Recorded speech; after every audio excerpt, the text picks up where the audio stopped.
Hello guys, may unit tayo ulit. Mura lang, 90k lang mileage. Uwi mo na to guys, bagay na bagay sa'yo. Ayan po siya. Hyundai i10 2015 model. Makinis po ang pintura. Wala po siyang mga bangga. Kakukuha lang po ito. Yung hood po niya, kita nyo naman po, malinis. Wala siyang mga kalakalawang masyado. Medyo madumi pero okay pa. Ayan. Sa makina, bago po yung baterya niya.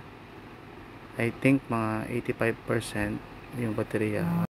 At yung pong kanyang makina, makinis po siya at malinis. Ayan siya, may mga kalakalawang indication nyo na stock po yung makina at hindi pa nabubuksan. Kapag kasi merong mga basa-basa po dyan at mga langis, ay ibig sabihin may leak po yun. Ayan po yung sa right side, sa harapan, shiny din po yung pintuan, wala siyang mga bangga, gas-gas, scratches. Tingnan po. So indication po yan na alaga po yan. Sa pinto po sa kanan ay malinis din po yung pintuan. Sa loob walang basag, kompleto.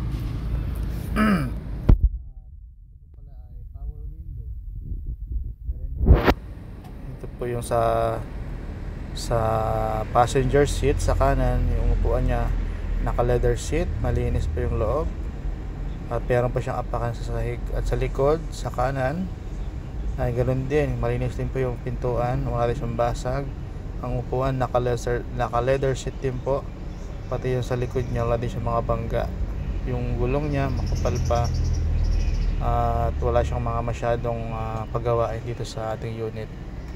So ayan po, may kasama na rin siyang yung seat belt niya, kompleto pa rin siya, hindi pa siya nawawala, pati sa mga apakan andyan, pati sa left side ganoon din. So sa likod naman tayo, yung trunk po niya okay din, wala din siya mga gas-gas bangga. Ayan o. Tapos mga pwede siyang lagyan ng mga abubot pag kayo umalis, may takpong malayo. At yung mga ilaw niya walang basag, pati yung bumper niya medyo may scratches ng konti pero basic lang yan, kaya pang i-retouch. Asa 3443 yung kanyang plate number at yung kanyang ilaw sa kaliwa ganun din, wala din po siyang basag, malinis din po siya. Ayan o. Kaya pag kayo ay nag-outing, pasok po to sa mga malilit na pamilya, 3, 4, swak na po ito. At yung pinto niya ganun din, wala din siyang mga basag at mga scratches. Hyundai i10 2015 model po ito.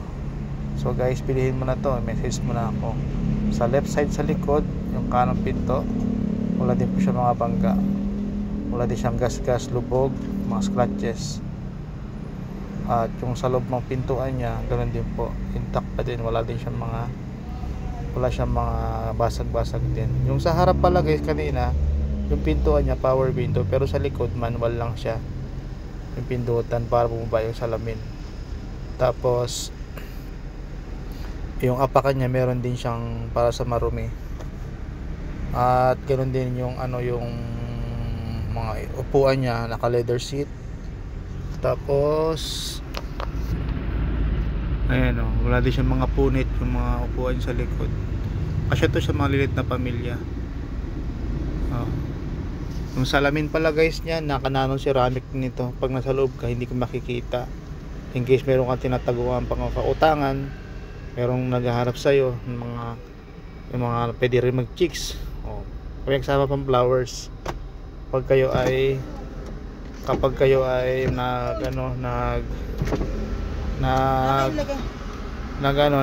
nag-outing o nag-swimming, ito yung pwede nyong gawin sa loob.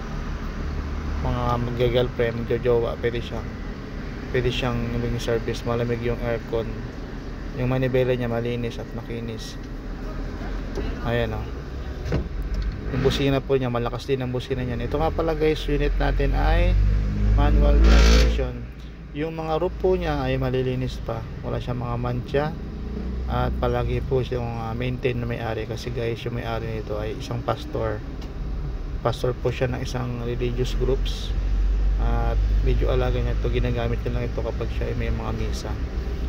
So ayan din po. At additional din po yung flat screen na rin pa to, touch screen na rin yung music niya sa harapan. Yung hawakan okay pa. At yung aircon niya pala guys malamig, malakas din ang tunog ng sounds niya.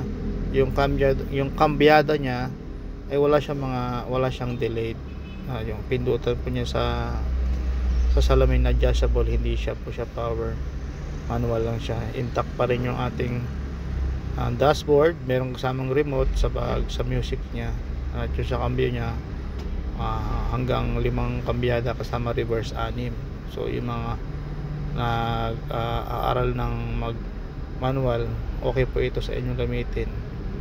Ayan po, yung manibela niya maayos yan. At yung mga ilaw sa loob okay din po yan. Ang tinakbo niya po ay 90,085. Ayan lang po siya, intact siya. Lahat ng mga ilaw niya gumagana pag ini-start ninyo. At yung music po niya gumagana din, malamig yung aircon. Ayan, malakas yung music, tsaka hazard ko. Papalo guys yung page ko, thank you.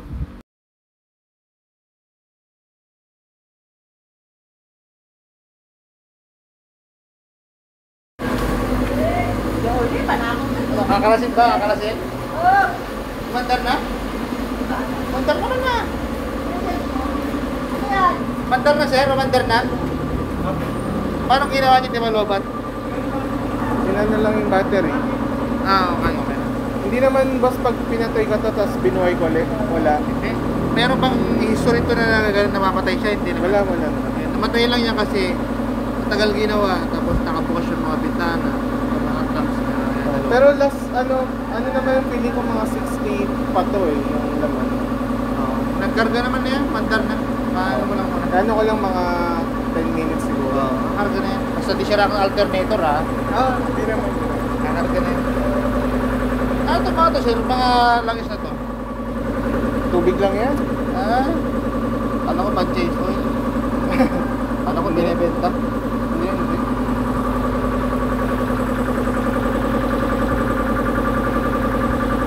Binibenta ba ito sir? Binibenta mo? Hindi po. Takbo. Kasi bagong palit lang kasi yan Okay. Kaya mga bagong palit talaga. Kasi basag yung andyan ko Ibig sabihin, binili mo itong brand new? Oo. Saka to? Ito, nakabox pa. Pwede na yan. Kasi yan. Karga na yan.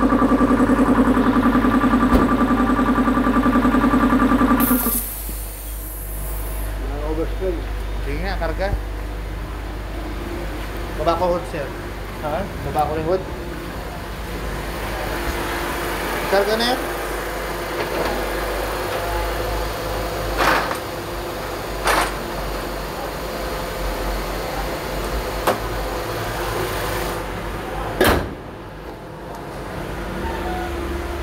On fire.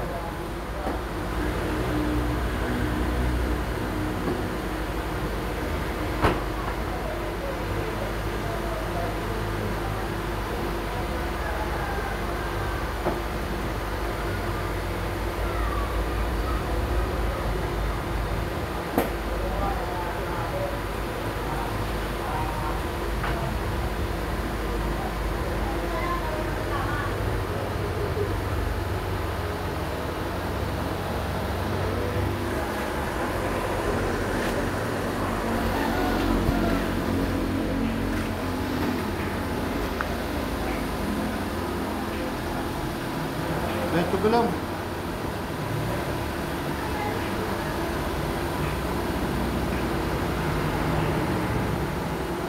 Layo pa.